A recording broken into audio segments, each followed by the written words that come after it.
Today we're reading references out of As Bill Sees It to 12th-Stepping Approaches in Part 3. Starting on page 237, no orders issued.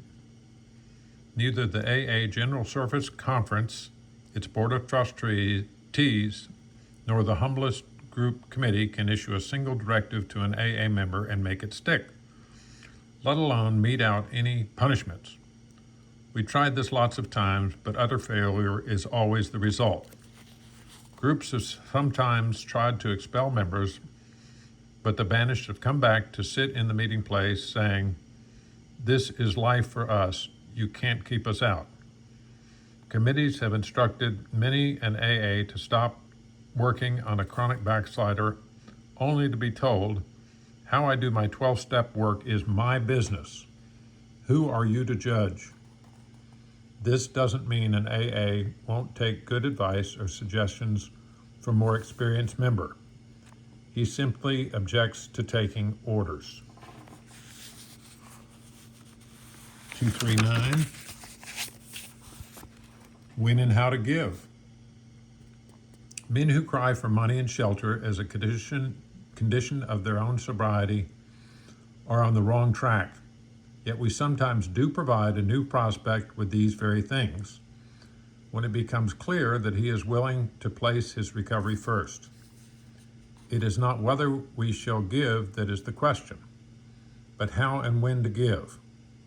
Whenever we put our work on a material plane, the alcoholic commences to rely upon alms rather than upon a higher power in the AA group. He continues to insist that he cannot master alcohol until his material needs are cared for. Nonsense.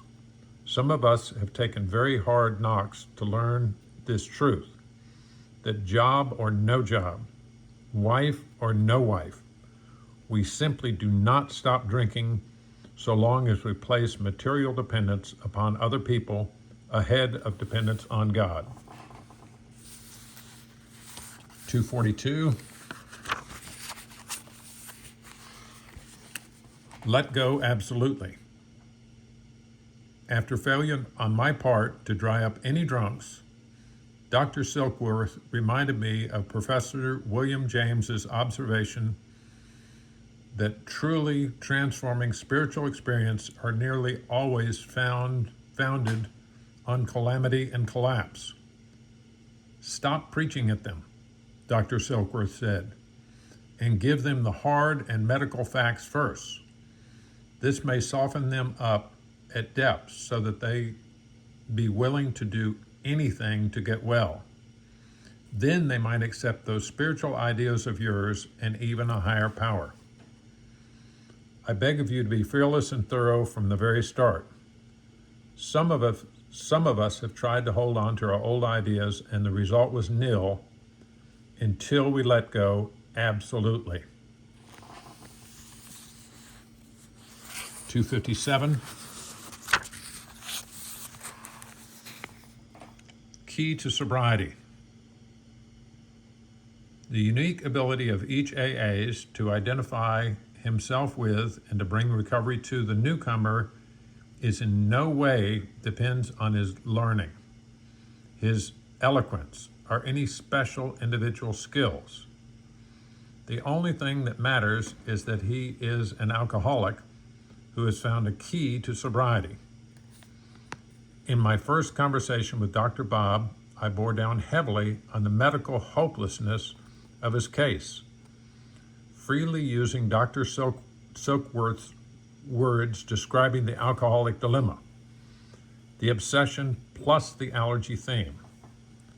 Though Dr. Bob was a doctor, this was news to him, bad news. And the fact that I was an alcoholic and knew what I was talking about from personal experience made the blow a shattering one.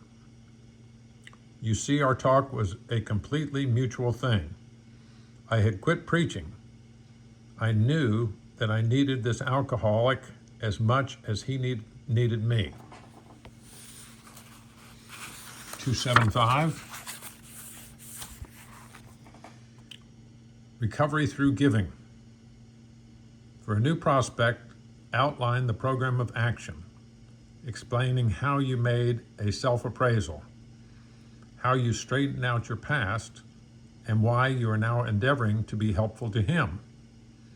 It is important for him to realize that your attempt to pass this on to him plays a vital part in your own recovery. Actually, he may be helping you more than you are helping him. Make it plain that he is under no obligation to you.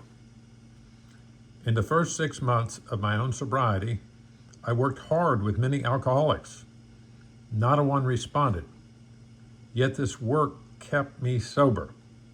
It wasn't a question of those alcoholics giving me anything.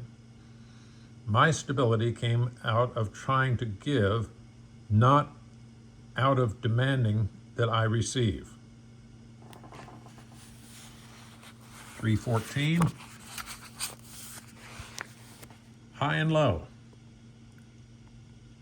When our membership was small, we dealt with low bottom cases only. Many less desperate alcoholics tried AA, but did not succeed because they could not make the admission of their hopelessness. In the following years, this changed. Alcoholics who still had their health, their families, their jobs, even 2 cars in the garage, began to recognize their alcoholism. As this trend grew, they were joined by young people who were scarcely more than potential alcoholics. How could such people as these take the first step? By going back in our own drinking histories, we showed them that years before we realized it, we were out of control, that our drinking even then was no mere habit. It was indeed the beginning of a fatal progression.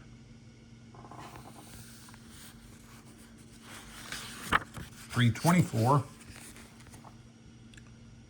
spirituality and money. Some of us still ask, just what is this third legacy business anyhow? And just how much territory does service take in? Let's begin with my own sponsor, Ebby. When Ebby heard how serious my drinking was, he resolved to visit me. He was in New York. I was in Brooklyn. His resolve was not enough. He had to take action, and he had to spend money. He called me on the phone and then got into the subway. Total cost 10 cents. At the level of the telephone booth and subway turnstile, spirituality and money began to mix. One without the other would have amounted to nothing at all. Right then and there, Ebby established the principle that AA in action calls for the sacrifice of much time and a little money. And our final reading for today, 328, a newfound providence.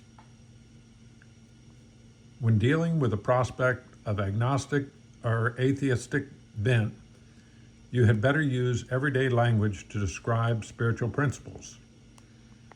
There is no arousing any prejudice he may have against certain theological terms and conceptions about which he may already be confused. Don't raise such issues no matter what your own convictions are.